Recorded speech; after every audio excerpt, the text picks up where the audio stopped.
जैसा कि आपको मालूम है कि 3 तारीख को सुबह एक शिक्षिका थी शिवानी वर्मा, जो स्कूल के लिए अपने जा रही थी फारबिसगंज से कन्हैली के लिए, तो उनको खापदा के पास गोली मार के अज्ञात अपराधी कर्मियों द्वारा हत्या कर दी गई थी। इस केस में उनकी बहन के द्वारा लिखित आवेदन देकर एक जो शिक्षक थे, उसी विद्यालय के शिक्षक, उनको नामजद करते हुए उनको संदिग्ध उन पर संदेह व्यक्त किया गया था कि इनके द्वारा ही पूर्व से परेशान किया जा रहा था, उसी में इनके द्वारा हत्या कर दिया गया। हम लोग के द्वारा जो टेक्निकल है और सीसीटीवी फुटेज वगैरह है, उसके पूरी तरह अध्ययन किया गया। उनका अपराध कर्मियों को जाने का दिशा एवं उनके क्राइम करने के बाद भागने की दिशा में जो भी संभावित सीसीटीवी स्थल थे, उस सभी का फुटेज निकाला गया। वो फुटेज को अवलोकन किया गया एवं पहचान करवाया गया। पहचान करने के क्रम में पहचान हुआ कि उसमें एक अपराध कर्मी को लोगों ने पहचाना और बताया कि ये मारूफ नाम का अपराध कर्मी है। मारूफ पेसर ताहिर, जो रामपुर का रहने वाला है, फारबिसगंज का, उसकी पहचान की गई। साथ ही साथ उसके साथ एक और मोहम्मद सोहेल पेसर फिरोज रेफरल अस्पताल रोड फारबिसगंज की पहचान की गई। पहचान करने के उपरांत इन लोगों को गिरफ्तार किया गया है, अलग अलग जगहों से गिरफ्तार किया गया है। गिरफ्तारी के उपरांत इनसे पूछताछ की गई तो इनके द्वारा स्वीकार किया गया कि हाँ, इन्हीं के द्वारा 3 तारीख को उस जगह पर जाके एफजेड यामाहा मोटरसाइकिल से वो गए थे और उनके द्वारा उस शिक्षिका की हत्या कर दी गई थी। पूछताछ में मालूम चला कि इन्हें हत्या जो करना था वो किसी और शिक्षिका का करना था।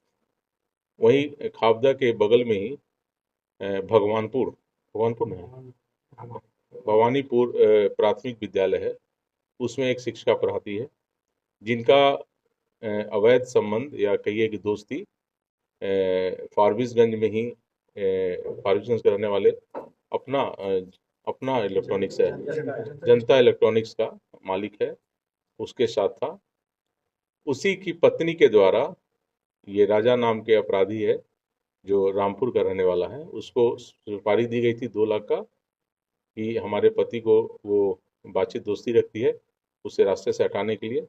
वो भी संजोगवश वो शिक्षिका भी उसी रूट से जाती है और स्कूटी से ही जाती है, तो उसी का लोकेशन ये लोग दिया गया था इसको मारने के लिए।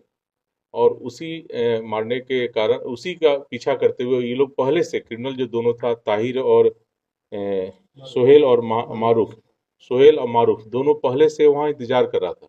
क्योंकि जहाँ वो पॉइंट देखे होंगे वहाँ से दोनों जगह दोनों स्कूल जाने का रास्ता है, तो वहीं पर पहले से इंतजार कर रहा था। जैसे स्कूटी आते हुए दिखा इसको लगा कि ये वही शिक्षिका है जिसको उसको मर्डर करना है, और उसने रोक के और उस पर गोली चला दिया और वो घटनास्थल पर ही मौत हो गई। एक अपराध कर्मी है जो वो वहाँ का जो स्थानीय आपके यहाँ का कोई मुखिया है, वो भी पहले से आपराधिक चरित्र का व्यक्ति रहा है, उसी का भतीजा है।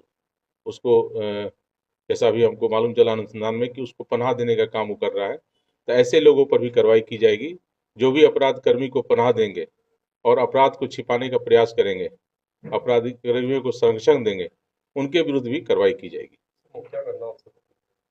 रामपुर कौन है? दक्षिण, रामपुर दक्षिण का मुखिया है, उसी का भतीजा है ये। और भी हम लोग जांच कर रहे हैं कि उसका क्या रोल है इस क्राइम में और किस तरह से क्रिमिनल को बचाने का प्रयास किया जा रहा है उसके द्वारा। और दूसरी बात कि यह भी मालूम चला है कि इन लोग के द्वारा बहुत ज़्यादा इस तरह से कॉन्ट्रैक्ट किलर जो पैसे लेके किया गया है, तो पूर्व में भी इनका आपराधिक इतिहास क्या रहा है इन लोगों का और किस तरह से क्राइम करते हैं, ये भी पता लगाने का प्रयास किया जा रहा है। धन्यवाद। 3 लोगों की गिरफ्तारी हुई है। दो जो आपको सीसीटीवी फुटेज में दिख रहे हैं, दोनों किलर जो शूटर हैं, उनकी गिरफ्तारी हो गई है, और एक जो जिसने पैसा दिया था मर्डर करने, उसकी गिरफ्तारी हुई है। बाकी जो लाइनर है वो उसकी गिरफ्तारी होना शेष है बस। नहीं, गिरफ्तार टीचर अभी हम लोग के पास ही था, लेकिन वो रिलीज ही है क्योंकि उसके विरुद्ध कोई एविडेंस नहीं आया। हम लोग पूछताछ के लिए, चूंकि नेम्ड एक्यूज्ड हुआ था, तो हम लोग उसको पूछताछ कर रहे थे, लेकिन उसके विरुद्ध अभी हमारे पास कोई साक्ष्य नहीं, इस घटना में शामिल होने का साक्ष्य नहीं।